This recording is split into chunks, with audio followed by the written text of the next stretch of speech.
Let's talk about one of the very interesting concepts for students of geography and geology, and that is the Pamir Karakoram anomaly.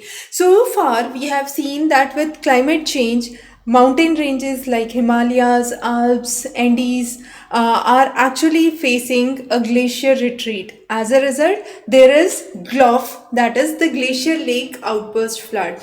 Now, there are two specific areas where we have seen a inverse phenomena, and that is the Karakoram and the Pamir Knot.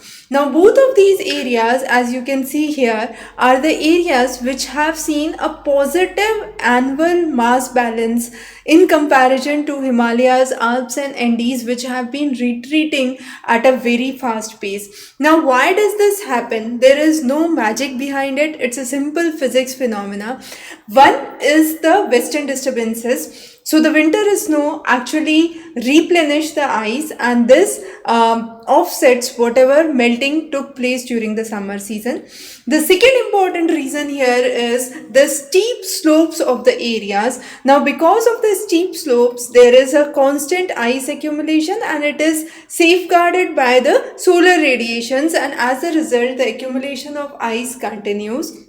The next is a thick debris rock which is present, and this insulates the ice, which is a very thin debris when it melts in other areas. Now, these are some of the major reasons why we have seen a positive mass balance for Pamir and Karakoram. Now, if you look onto the trend, as you can see in the graph, this was a very positive trend till 2018.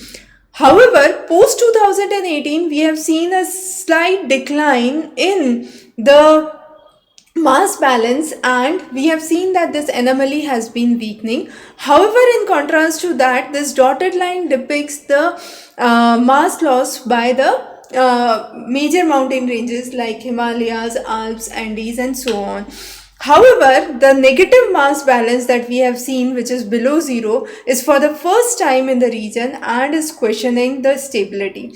Now, again, there are human induced factors which are strengthening this anomaly, and that is because of the rich agriculture in the Indus area, in the Tarim Basin area, and because of which it is believed that this creates atmospheric moisture. This moisture ultimately comes down as snowfall and helps in the accumulation of ice. So even there are human induced factors which have led to replenishment of the ice in the given areas. If we look onto the graph, we would see that for Himalayas, winter snowfall, avalanche feeding, and summer cold cover is a very small negligible phenomena, but that is a very significant phenomena when it comes to the case of Pamir and Karakoram with steep slopes and debris insulation.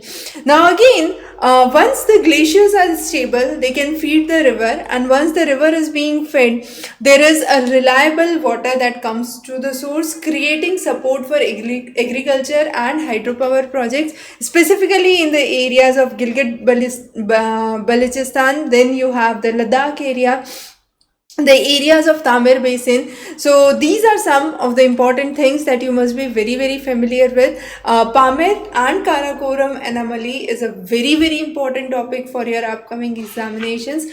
So even for your mains, this topic becomes highly important. You can jot this down as case studies under the ISAT studies which have been done, or the Pamir project which is conducted. So thanks for joining, and of course we'll be bringing in more interesting topics for you. Have a great day.